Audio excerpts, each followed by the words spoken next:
Niwan, Bapak Ibu dan Tocin sekalian terkasih, selamat siang, salam kebajikan. Wait tung tian. Sancai. Segala puji syukur kita panjatkan ke Tuang Ten atas penanjua hari ini kita dapat beribadah kembali di litang yang suci ini, dan semoga apa yang kita laksanakan hari ini berkenan pada Tien dan dapat memberikan bimbingan rohani untuk kita sekalian. Sancai. Ya, agak terburu-buru ya Bapak Ibu, lagi kejar waktu ya. Tadi pagi harus mengikuti tugas di STN ya, sumpah jabatan buat mahasiswa Konghucu, dan hari ini karena Pak Joseng Irianto ada sesuatu hal sehingga tidak bisa hadir pada hari ini, maka saya siap untuk menggantikan pada hari ini, dan semoga nanti bisa diterima dengan baik dan kita renungkan, karena di sini yang saya sampaikan ini bukan karena salah atau tidak, tapi bagaimana kita menyikapi kehidupan. Baru saja kita menyanyikan lagu Sepenuh Hidup. Bila kerja bagi manusia, berasalah menyembah Tuhanmu. Sudah menyembah Tuhan? Ya, melalui ya, tema ini adalah hari ini. Ya, mau pilih yang mana? Bukan didoakan. Nggak mau didoakan? Salah, saya bilang. Semua gak mau. Kok nanti? Jangan berpikiran negatif. Kalau kita bilang nanti di sini didoakan, bukan menunggu jibok. Ini kesalahan kita. Nah, ini Bapak Ibu sekalian ya. Nah, jadi jangan kita berpikiran, aduh, kalau didoakan kita mati dulu. Tidak tepat. Apapun yang namanya berdoa atau didoakan sama baiknya, cuma nilainya berbeda. Kalau mendoakan orang lain itu nilai kebajikannya bertambah, sedangkan yang didoakan bukannya bertambah tapi memperoleh ketenangan dan kesemangatan di dalam hidup. Nah, sekarang kita akan renungkan. Next, coba kita tanya pada diri kita. Nah, coba yang nomor 1, sudahkah kita berdoa hari ini? Jujur. Siapa bangun tidur tidak berdoa? Jujur, nggak apa-apa. Bangun tidur kita berdoa, mengucapkan rasa syukur. Yang nggak berdoa ntar saya kirim ke KDM. Iya, sekarang lagi ngetren ya. Jadi umat Konghucu yang malas berdoa kita kirim ke barak untuk kita didoakan ya. Nah, ini Bapak Ibu sekalian. Jadi yang pertama ini ada pertanyaan buat kita sekalian. Sudahkah kita berdoa? Itu yang ditanyakan. Bangun tidur adalah menjadi suasana yang begitu indah. Tien sudah memberikan suatu kesempatan istirahat tadi malam. Maka pas bangun tidur, ketika mata terbuka, kita mengucapkan Setien. Itu kalimat pertama ya, bukan kayak ibu-ibu yang sebelah sana, anak muda sebelah sana bangun tidur nyari HP. Di sini nggak ada ya, terus terang nggak ada ya. Ya, sini baik-baik, imannya kuat ya. Jadi bangun tidur, Siatian, terima kasih ya Wang Ten atas anugerah yang kau limpahkan sepanjang istirahat malam dengan penuh kesegaran jasmani dan rohani. Sancai, nggak sampai 1 menit. Jadi disinilah Bapak Ibu sekalian, kalau kita sudah membiasakan kita berdoa setiap saat, setiap hari, maka begitu luar biasa. Seperti lagu ini.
sebuah lagu yang mengulik hati kita bahwa jangan lupa berterima kasih apapun yang sudah Tuhan berikan kepada diri kita.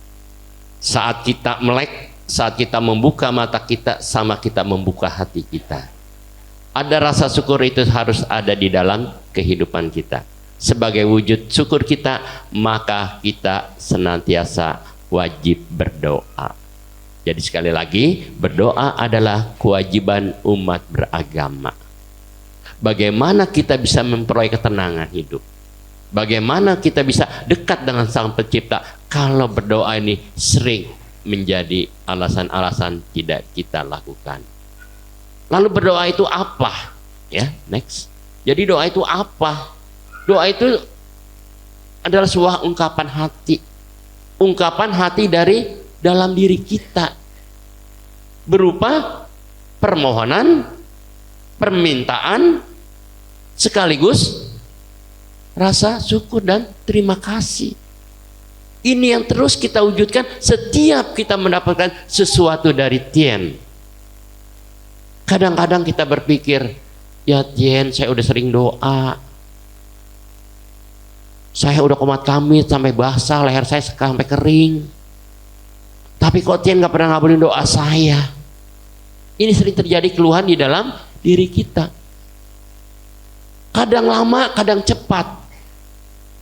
Itu adalah hak daripada, prerogatif daripada Tuhan atas kehidupan manusia. Bagaimana doa kita itu bisa diterima, bisa mendapatkan pengabulan segera, kalau hati kita ini masih mendua di dalam kehidupan. Sebagai contoh, tadi kita doa bersama-sama. Tadi kita doa bersama-sama dengan sikap paus simpatik, mengikuti daripada pembaca doa, melafalkan doa pembuka. Apakah pikiran kita satu kehadapan Tuhan saat itu? Coba kita tanya, siapa yang mikir di rumah tadi lagi doa? Coba tanya pada diri kita. Ada berpikir, ini doa nggak enak banget ngomongnya. Misalnya, oh doanya begini, atau pikiran lagi kita doa, dia mendengarkan. Duh, ntar pulang makan apa ya? Jadi pikiran kita bagaimana Tuhan mengabulkan doa kita. Sementara kita doa yang harusnya khusyuk, ya benar-benar hikmat, tapi hilang karena pikiran-pikiran. Akhirnya doa yang kita harus panjatkan mendapatkan poin kebajikan akan jatuh dengan sendirinya. Nah, jadi di sini Bapak Ibu sekalian, fokus kita di dalam melakukan doa, ya nanti akan lebih jelas di dalam pemahaman berikutnya. Nah, jadi Bapak Ibu sekalian, kenapa kita itu wajib berdoa itu, ya ini ada sesuatu. Nah, ini kenapa kita harus berdoa. Next, ya ini para tocin sekalian, Tuhan sudah luar biasa buat kehidupan kita. Ya, sudah cukup banyak Tuhan itu memberikan sesuatu kepada diri kita tanpa henti, tanpa diminta, tanpa disuruh, tanpa melihat siapa diri kita. Itulah kekuasaan Tuhan, keagungan Tuhan atas kehidupan manusia. Walaupun mungkin kita banyak dosa, walaupun kita ini banyak salah, kadang-kadang kita melupakan Tuhan, tapi Tuhan tidak pernah melupakan apa yang menjadi rahmatnya untuk kita sekalian. Apa saja yang kita dapatkan setiap hari? Pertama adalah kesehatan, ya kesehatan yang diberikan. Bahkan sampai saat ini kita diberikan kesehatan luar biasa. Maka diberikan kesehatan, nanti setiap sore siatian jeen. Itu luar biasa. Sahabat, sampai saat ini tocin sekalian, sampai kelitang ini karena sehat. Karena sehat inilah tocin itu wajib mengucapkan rasa syukur. Maka pas datang kelitang, kita berdoa kemana? Altar Tuhan, mengucapkan apa? Terima kasih. Jangan-jangan nanti tadi dari rumah ada yang nggak doa dulu nih. Ada? Lupa Pak tadi saking buru-buru naik angkot. Ya mudah-mudahan nggak ada ya. Umat Tuhan ini sudah terlatih ya dari rumah doa. Bagus, saya bersalut ya. Nah mudah-mudahan ini terus menjadi lanjut. Lalu yang kedua, kita diberikan rezeki. Rezeki itu tak terhingga, yang tidak bisa kita hitung dengan apa yang ada di jari tangan kita. Bisa menghitung? Tidak ada. Ya, inilah sesuatu yang ada di dalam kehidupan kita. Lalu yang berikutnya adalah kita mendapatkan panjang usia. Sampai saat ini kita masih diberi napas. Siatian? Mojibo? Oh enggak. Tuh kan, kalau kira nggak enak-enak nggak mau. Kita tidak tahu rahasia Tuhan, ya. Tiada sesuatu yang bukan karena firman Tuhan, ya. Itu kita terima di dalam kelurusan. Ya, saat ini panjang. Dan kemudian kita mendapatkan kebahagiaan, kesenangan. Saya mau tanya ke Ibu Oki. Bu Oki, ini saya kasih duit 100.000. Bahagia nggak, Bu? Bahagia. Karena saya kasih 50.000. Kayaknya nggak tulus ya. Ya, Pak Nisin saya kasih 5.000. Bahagia, Siatian. Tapi bahagia ngomongnya beda. Itulah yang namanya ketulusan hati. Kita dikasih 100.000. Wah, terima kasih Pak, terima kasih. Nana, nih gocap. Kok dikit ya, kok dia gede? Rasa iri kadang-kadang muncul. Itulah yang namanya hidup manusia. Gimana kita mau bahagia, mau senang? Yang kadang-kadang rezeki yang sudah diberikan kita tidak menikmati sehingga timbul ketidakbahagiaan. Sedikit banyak tetap Siatian ya. Nah, itulah Bapak Ibu. Nah, makanya supaya kita tetap mensyukuri apa yang menjadi sesuatu keinginan dalam hidup kita nyanyi lagi. Ya, silakan Tocin Pera.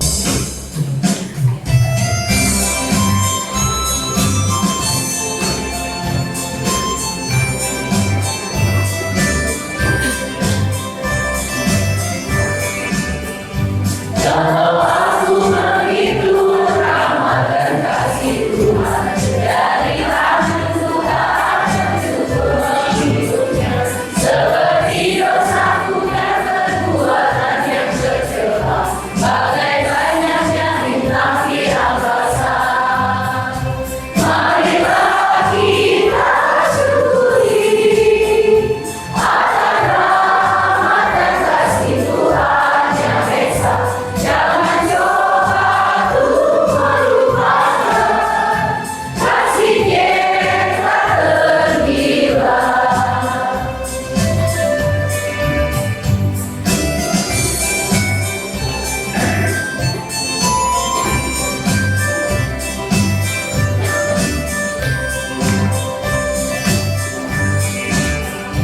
Kita rasakan udara dan angin yang berhembus. Tuhan tidak akan menghentikannya selalu. Lihatlah bumi di mana kita hidup berjuang, disertai pula sumber rezeki. Marilah kita syukuri akan rahmat dan kasih Tuhan yang esa.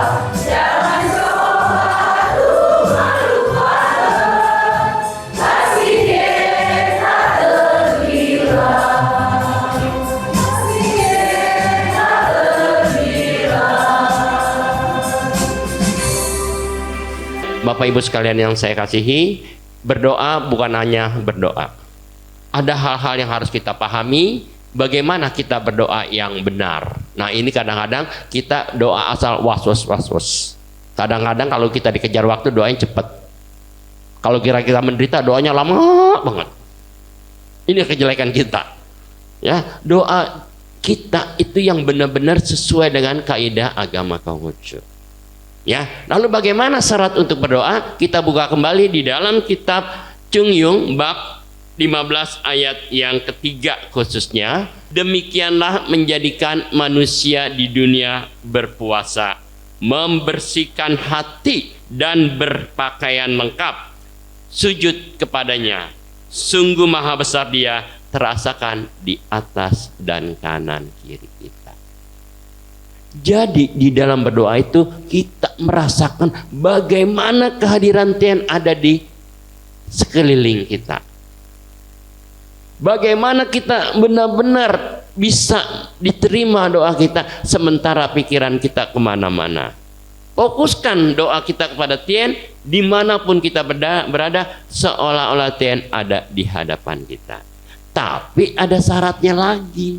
Apa syarat yang di situ dimaktubkan atau diisyaratkan di dalam ayat ini? Yaitu pertama, berpuasa. Berpuasa ini bukan berpuasa dari pagi sampai sore, tidak.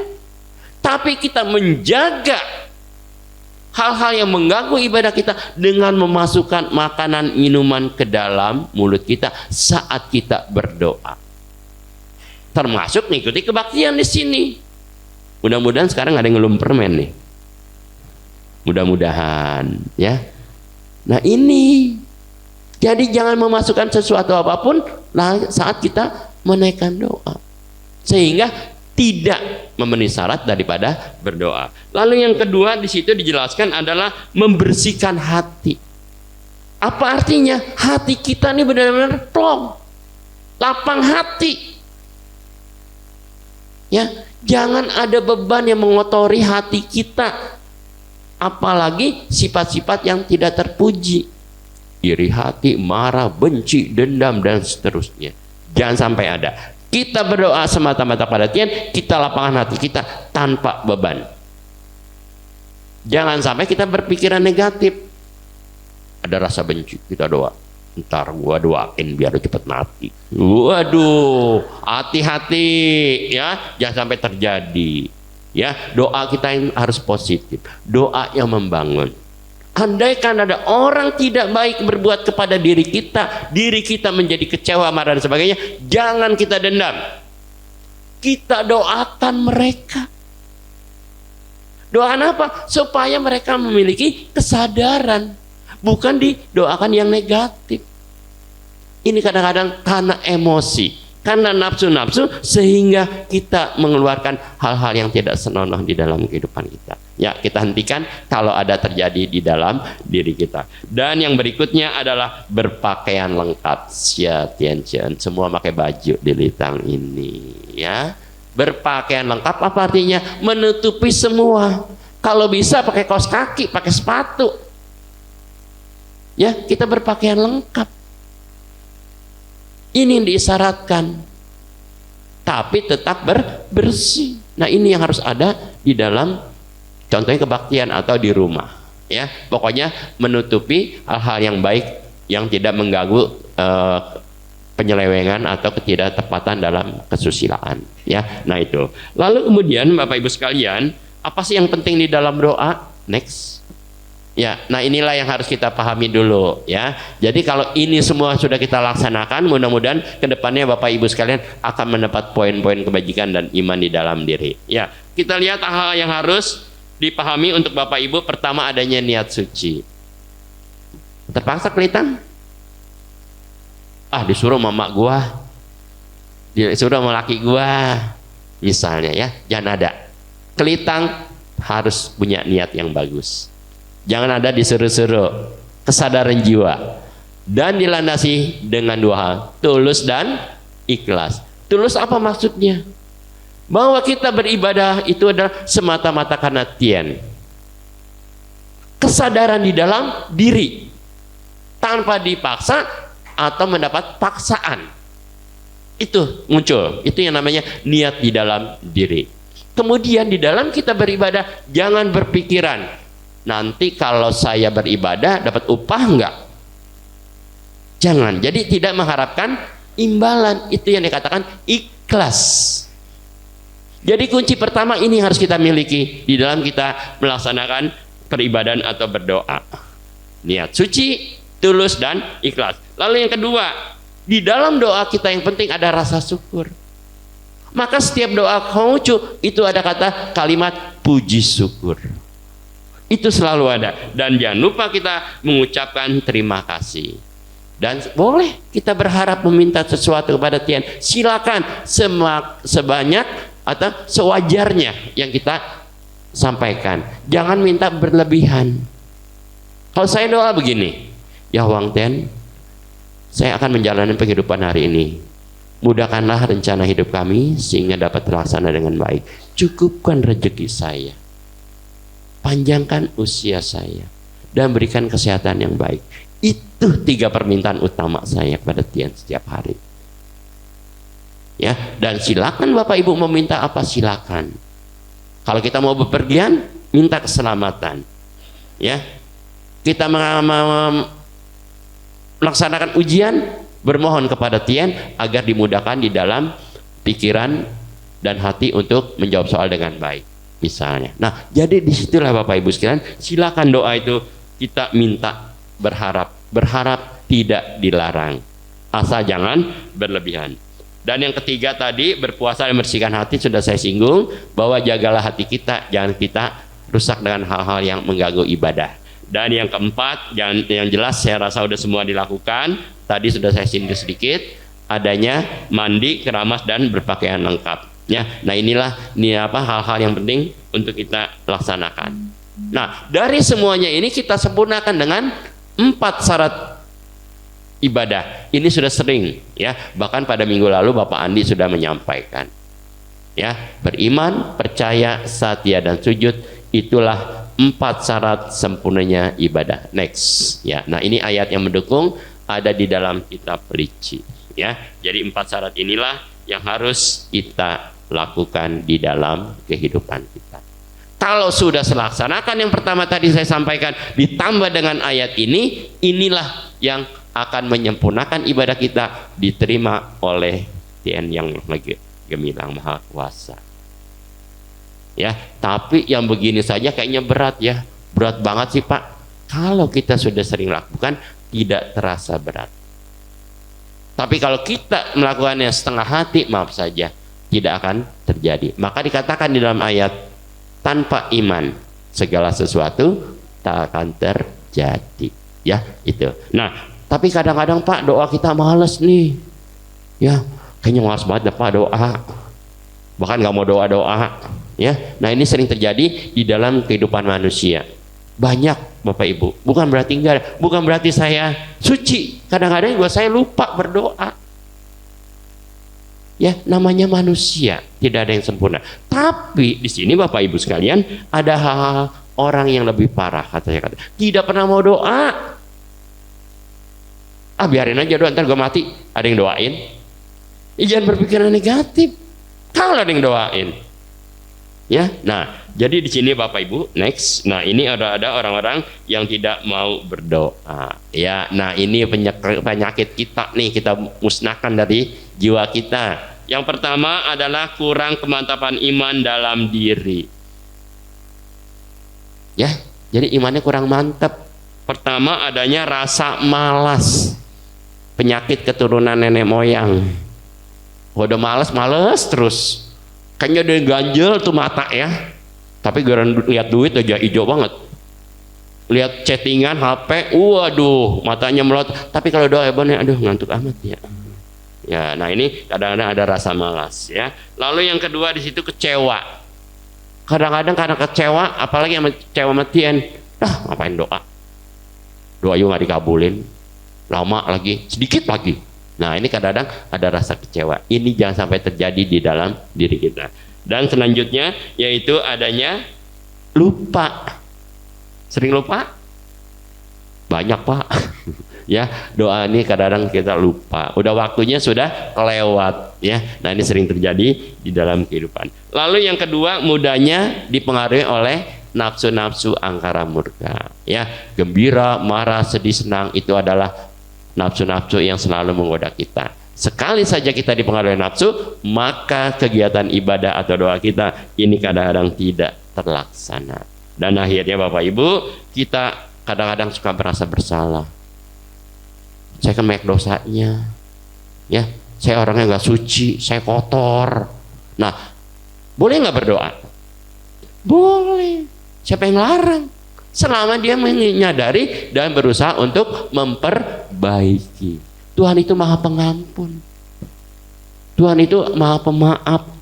Apapun yang Bapak Ibu sekalian sadari atas kesalahan, maka disitulah maaf Tien akan ada di dalam diri kita. Jadi jangan takut Bapak Ibu, kalau kita banyak dosa, banyak salah, kita tidak mau berdoa. Itu adalah kesalahan besar, ya. Nah, jadi inilah penyebab-penyebab yang kita ini kadang-kadang lupa atau malas dalam berdoa. Maka Tien itu akan memberikan sesuatu yang luar biasa. Kita akan mendapatkan satu sinar kehidupan apabila kita senantiasa berdoa. Dan Tuhan akan membantu bagi mereka-mereka yang mungkin masih belum sadar di dalam menjalankan agama. Maka kita dengarkan lagu kembali.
Ya, jadi Bapak Ibu sekalian yang terkasih, bahwa berdoa itu adalah sebuah kekuatan di dalam napas kehidupan umat beragama.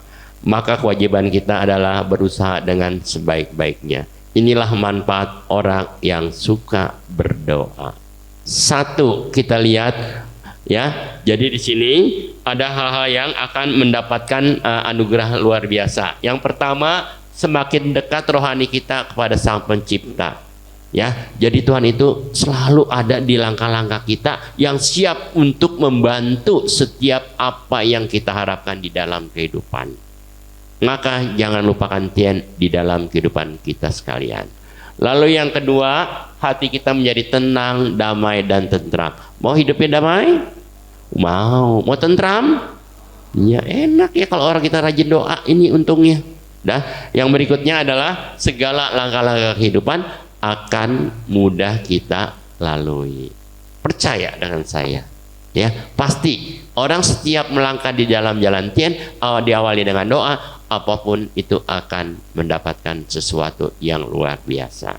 Ya, nah jadi para Bapak Ibu sekalian, itulah yang dapat saya sampaikan pada kesempatan ini. Maka dari rangkaian yang tahu saya hari ini, maka kita pahami bahwa Tien itu sudah luar biasa memberikan rahmat dan karunia-Nya kepada kita. Maka sudah sewajarnya kita membalas dengan melaksanakan ibadah atau doa sebagai rasa terima kasih dan syukur kita. Nah, jadikanlah kegiatan doa ini adalah menjadikan kebutuhan hidup rohani kita, ya, seperti kita memenuhi kehidupan jasmani kita. Jadi dalam hidup itu harus ada keseimbangan. Maka tadi lagu yang pertama, bila kerja bagi manusia. Lanjut.